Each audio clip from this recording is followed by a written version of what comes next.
scriptures are clearly explaining that in this material world, all activities make one punishable, because as soon as you accept a material body, as soon as you accept a condition of life within this material world, you're punishable. We're all guilty. Now, we have often shocked many audiences at programs because we declare everybody's guilty. And what's the proof? The proof is that you're sitting there. Because if you weren't guilty, you wouldn't be sitting there. Because you wouldn't have a material body. So because you have a material body, you're guilty, as charged. And the punishment was already given, and you're serving your sentence in jail already. So it's no question of whether you're guilty or not. You're already sitting in jail. You're far beyond the point of being judged. You're already going into the punishment stage. You're already in it. You've been in it for a long time. In fact, because we're sitting here, that means we're just coming out of the punishment stage. So we're just at the very end of prehistoric suffering and punishment. So being that we are in the material world, we're guilty. Guilty means one is guilty of accepting a situation whereby he thinks of himself as the enjoyer or controller within this world.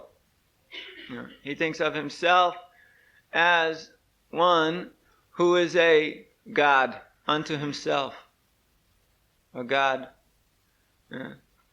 some God, some kind of a person who is very great, or a controller, or enjoyer. The question is whether or not somebody is to be punished by the Yamadutas or not. Whether or not one is to be punished is no question. The Yamadutas say there's no question. Everybody in the material world is to be punished. But the Vishnuduta's question is something different. Who is to be punished by the Yamadutas or not? They say everybody's guilty because you're in the material world. All right, they may be agreed. But does that still mean that everybody should be punished by the Yamadutas? In fact, there are some very few Kechit, not a lot, a couple, very few personalities who are engaged in the devotional service of the Lord, who are not punishable by the Yamadutas, and who have never been punishable by the Yamadutas in the past.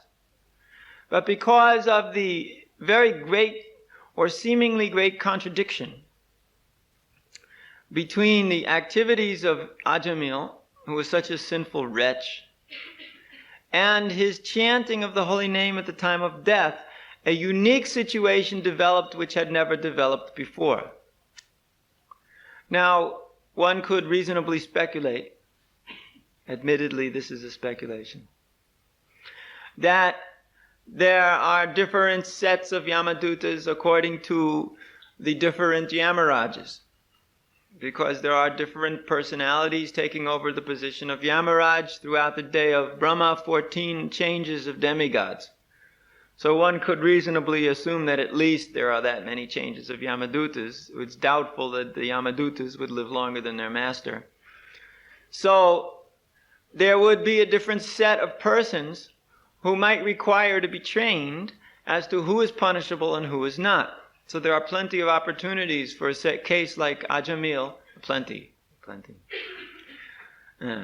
Relatively speaking, Vedic relativity, plenty of opportunities for cases like Ajamil to develop.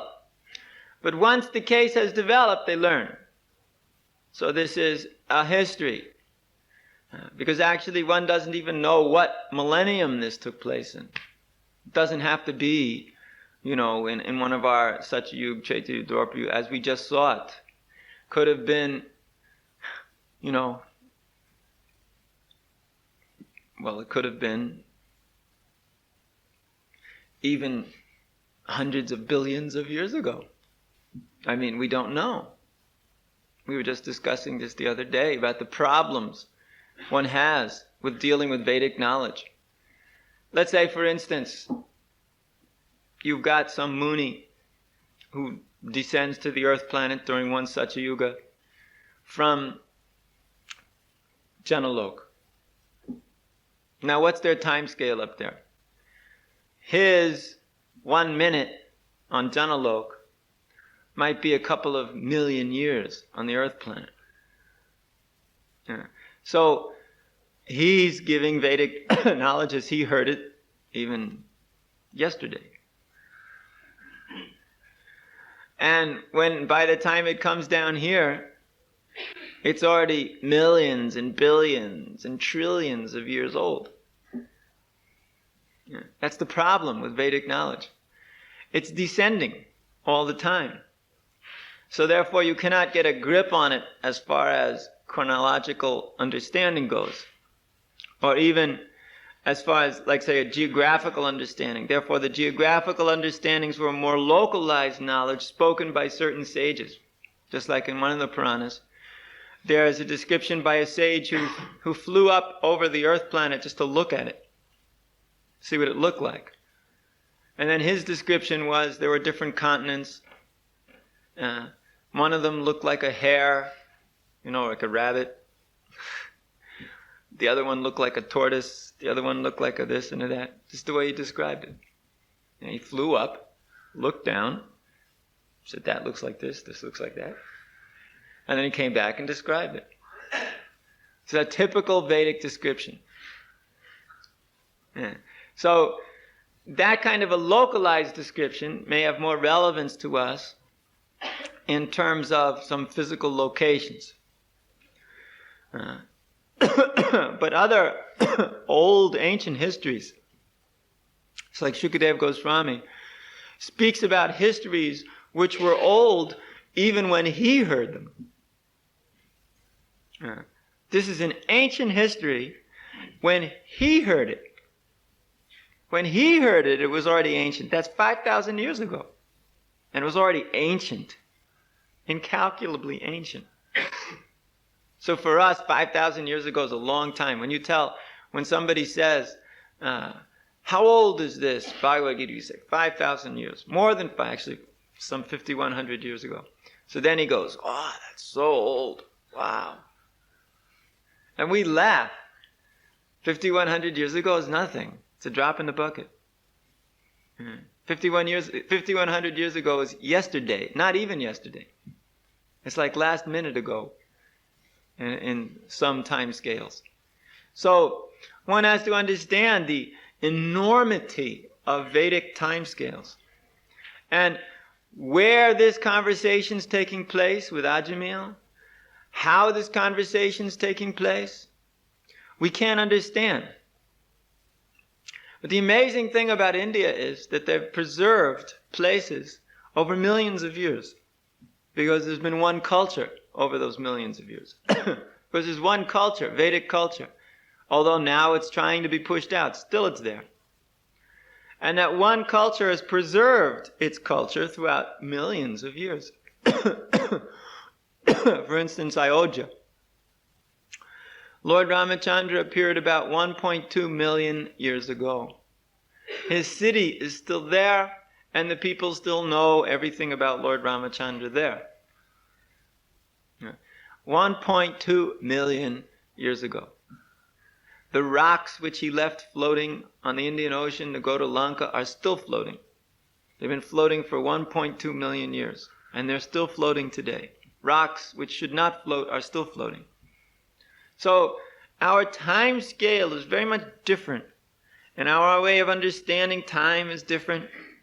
But one thing is never changing. Besides those things which may change the physical appearances of whatever. One thing never changes, and those are the principles.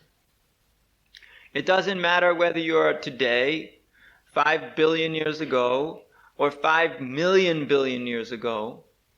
If you take birth in this material world, it's because of your karma, because of your religious and irreligious activities, and one is going to suffer or enjoy the results of those activities, and that's all there is to it. Doesn't matter if you're 5 million billion years ago, or you'll be 5 million billion years in the future, or you're today. It's the exact same. For all of us, we are here because we are guilty, because we have done things. Just like the Yamaduta said previously, and these are just basic Vedic principles. They're not even principles which you hear very often in the Srimad Bhagavatam. The Srimad Bhagavatam is far beyond all of these basic principles, which everybody accepts. These are all basic. ABCs are already accepted before you get to Srimad Bhagavatam. So, they are saying that all these persons in the material world are sinful because they're all karmis, because they're acting for sense enjoyment in one form or another. But the principle that they missed was that not everybody's a karmi. Sometimes we tend to just lump everyone together. This is one of the tendencies of the human mind. In order to understand things quickly, the human mind takes whatever it can, gathers it all together, and dumps it in a pot. And it's this, he says, it's like this. A mind tries to immediately get something and identify it. What is it? Oh, it's that. Just like if they see some of our prasadam or something, they have to quickly find some label that they can put on it so that they can understand it. So they put a label, Asian. Oh, okay. That fits, all right, we'll use that label. Or devotees, they need a label, so they throw a label quick. Weird. Okay, that fits, all right, that's great, that's all I need to know. I don't need to know anymore, I've got a label, my mind is satisfied. It has put something on this person here. He makes perfect sense to me now. And therefore they're satisfied. This you find is a general human principle. Human beings are pretty dull by nature. And being dull by nature, even if they're so-called smart, even if they're so-called university professors, they're dull by nature.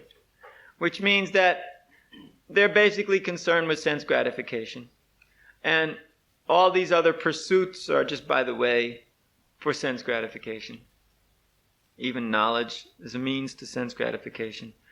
Therefore, when especially it's something spiritual, which means if they get into it, they may have to realize they have to surrender, they immediately put it in some category where they can forget about it.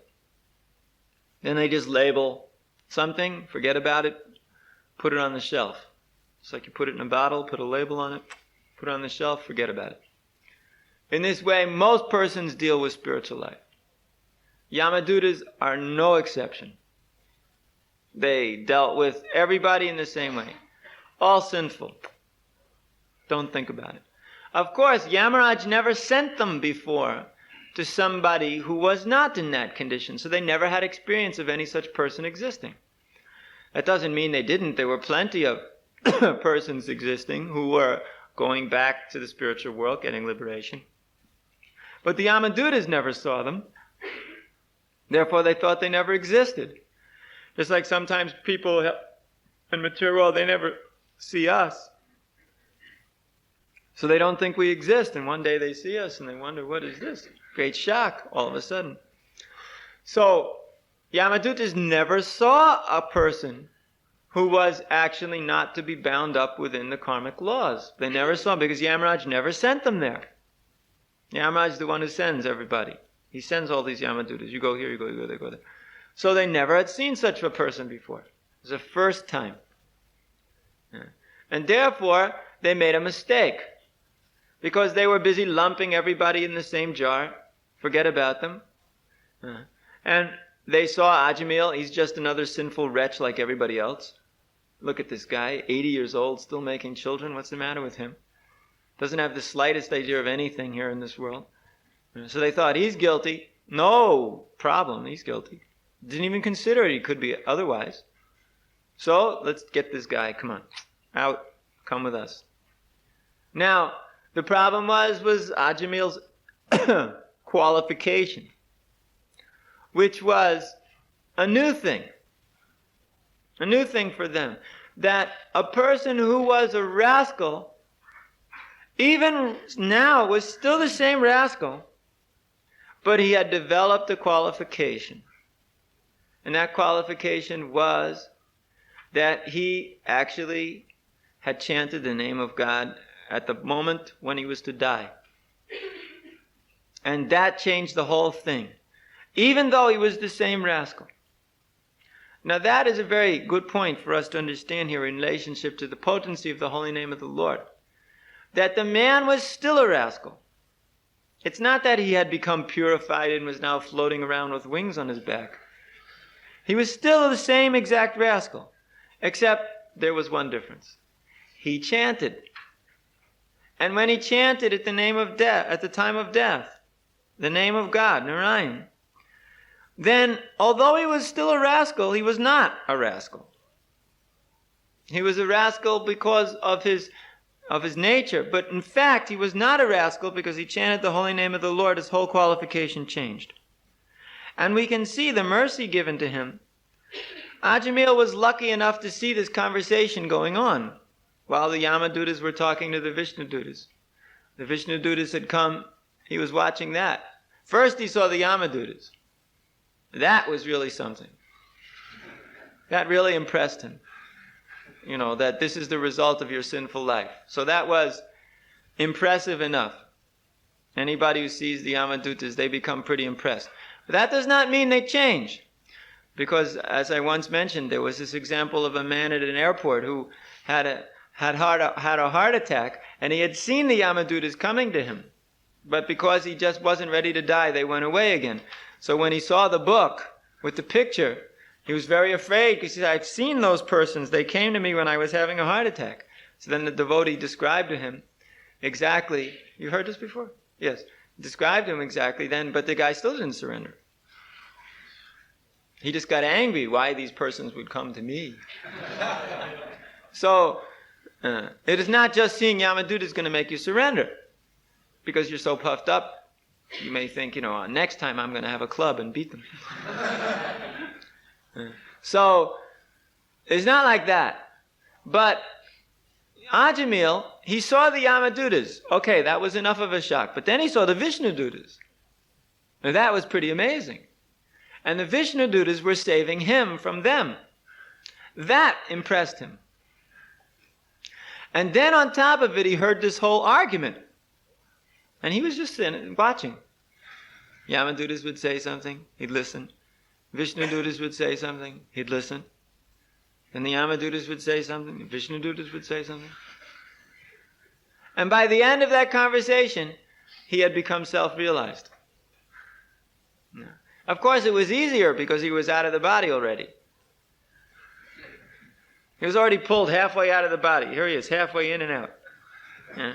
So he can clearly see, he's in a much luckier position than any of us. He could clearly see that he's not the body.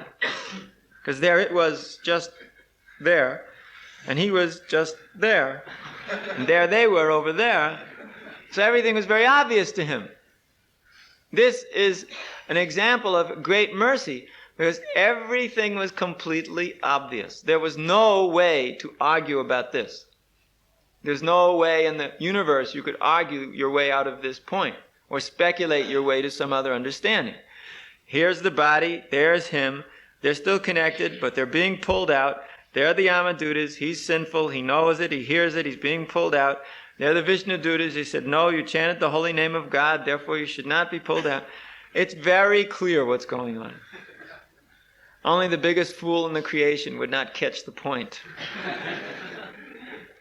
So Ajamil, he understood completely what was going on. So therefore, at the end, when the Yamadutas went away, and the Vishnudutas put him back in the body, then he went immediately off to Hardwar for gaining perfection.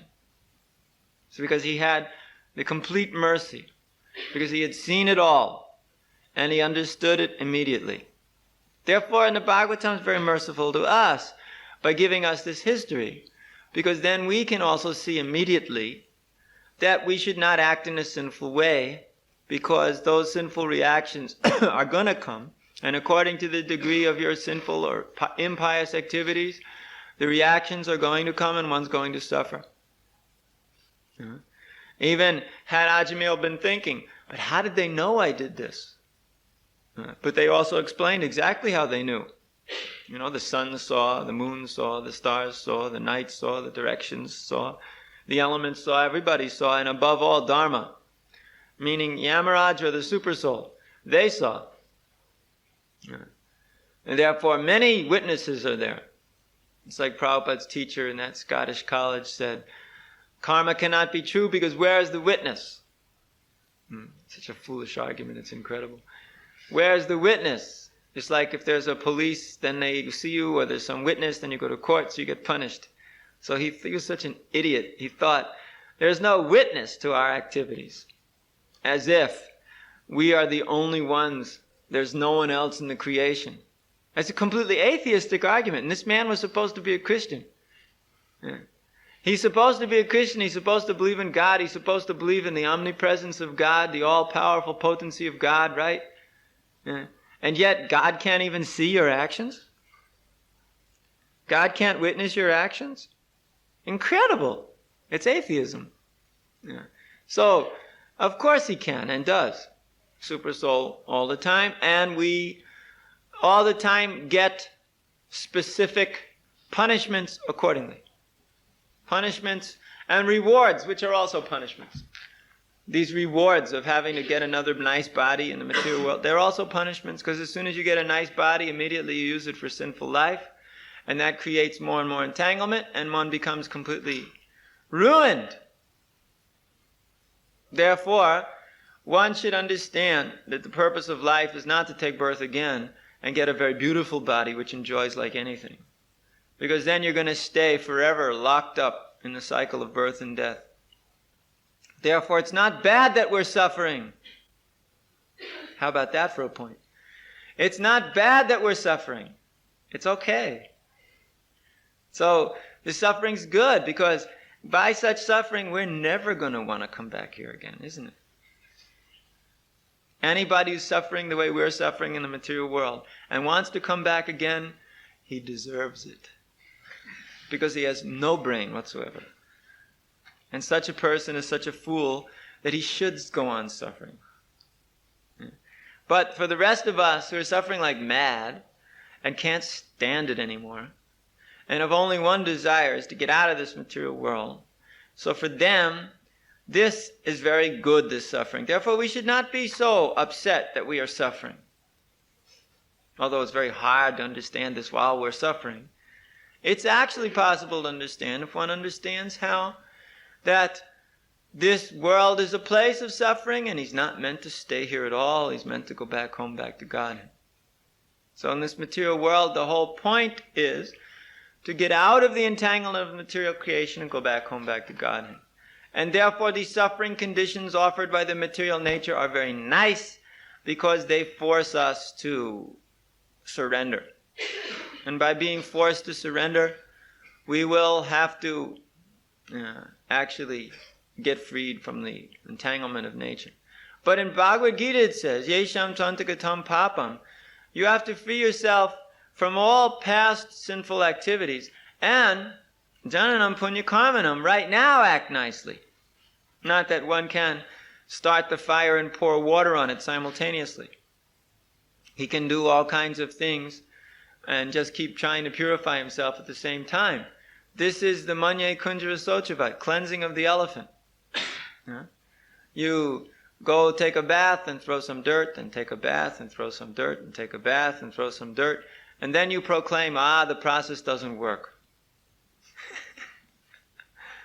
This bathing process doesn't work. Every time I take a bath, I get dirty again. So this bathing process doesn't work. So this is a ridiculous argument. You take a bath, then you throw the dirt, then you wonder why you're dirty. This is only a madman would wonder like this. But because we are all basically madmen in this material world, we think like that. We do some purification, then we immediately run out and just get contaminated like anything. Good dirt. Like the hogs in the mud puddle. Very nice.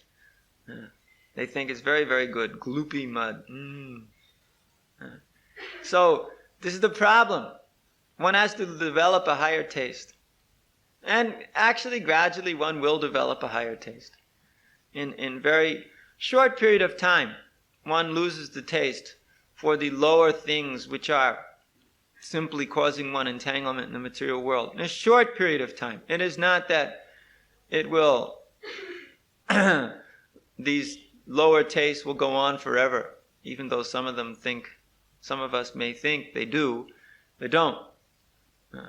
Except for those basic low-class tastes, the basic, when you get right down to it, which is the gross manifestation of sex desire and fame, profit, and distinction.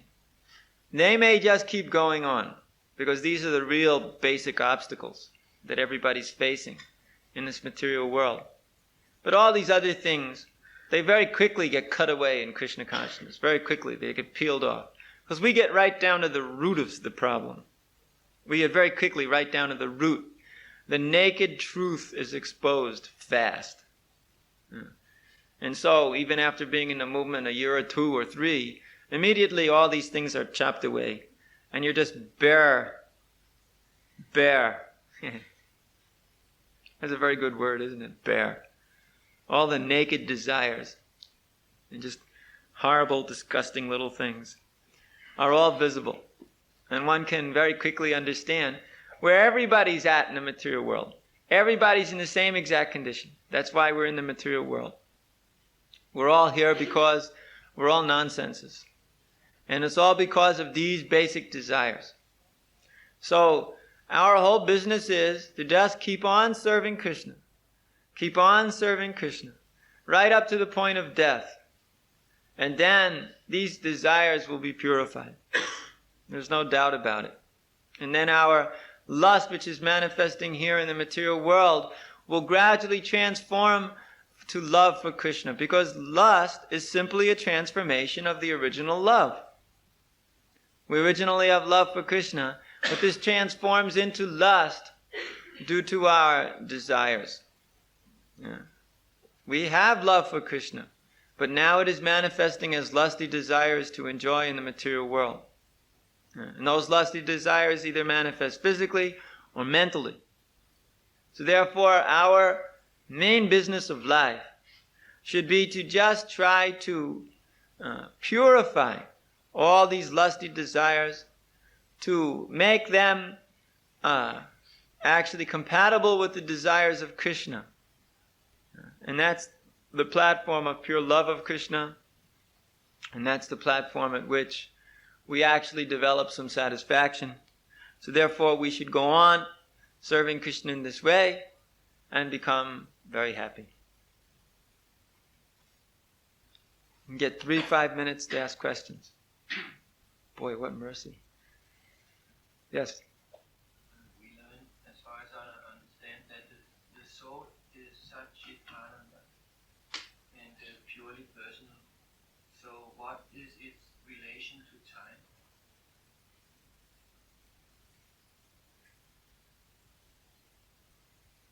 If it's eternal, so what is eternality in relation to time? Well, I wonder if it takes part in the passing of time. Time doesn't pass in the spiritual world.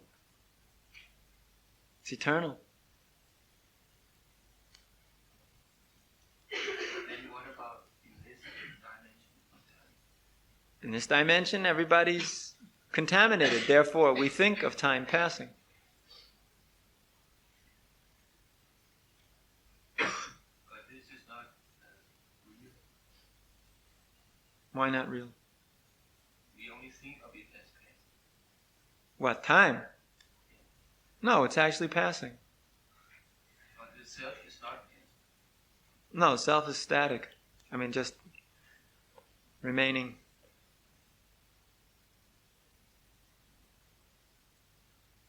A little too esoteric. And more down to earth, yes, this must be a down to earth question.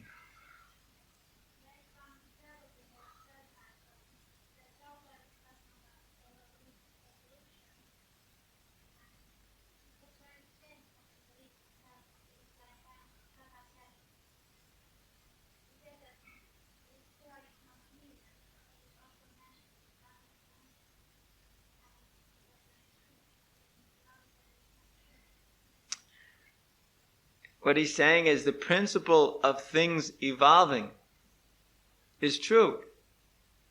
You go through different species, from this species to this species to this species, so you're evolving. The mistake in Darwin's theory is that the species evolve from each other. Not that the idea that there's evolution. Evolution is there. But it's not that the species evolve, but that the living entity goes through them.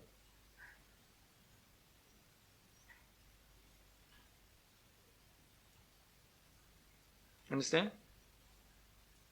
I remember that purport. I also had to read it twice. Yes?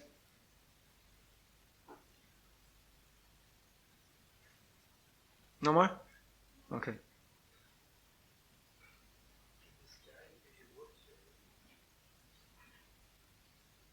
How can it be? Why not? Sky is witnessing, the sun is witnessing. How it's witnessing, we don't know. But that it's witnessing, we do know. First of all, by practical experience, it's right there. And secondly, it says so. How it watches, how it witnesses. Now, there are demigods within the sky. For instance, the air, Vayu. His consciousness is pervading through the air. Varunas through the water. There's one example. Then the elements, they also have personification. There's personifications of the elements. There's another example. But how did you really expect you would understand how air perceives? Aha, challenging. Okay. Next question. Yes.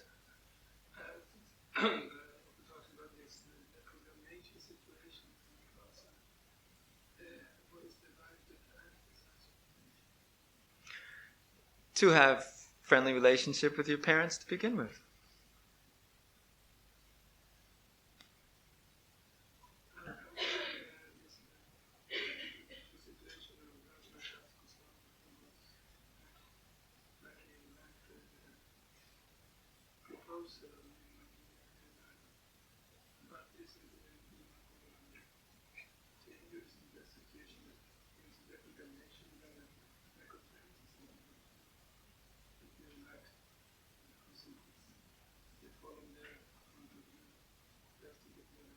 Like I said, the solution is to be friendly with parents to begin with.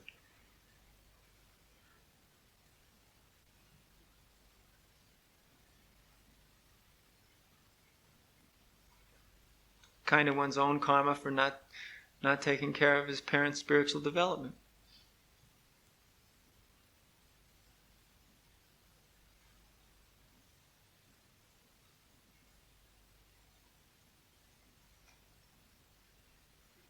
I was just thinking, it's funny you should ask, but anyway, well, during the group, which it all of a sudden dawned on me, what a nice program would be, that we prepare a packet of information for parents when people first join.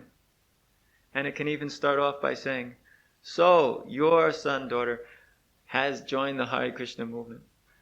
The world has come to an end. Now you are suffering, you are in anxiety. So many disturbances are there in your mind. Your son, daughter does not explain to you properly, and you do not understand anything. So nothing new. This is typical. Here's what other parents have to say about this situation. Yes, that's the way it was in the beginning too, and my son, he also thought like. So you can give different things and then explain what's the situation. You can also explain why son, daughter is incapable of explaining, because first of all, they don't know very much. Second of all, because it's something new and different, and they think you won't understand anyway, so why bother explaining? You know, you can go through all kinds of things. You can make a whole little packet up. Nice pictures explaining everything. Legal status, constitution, you know. Then they got plenty of information right from the start.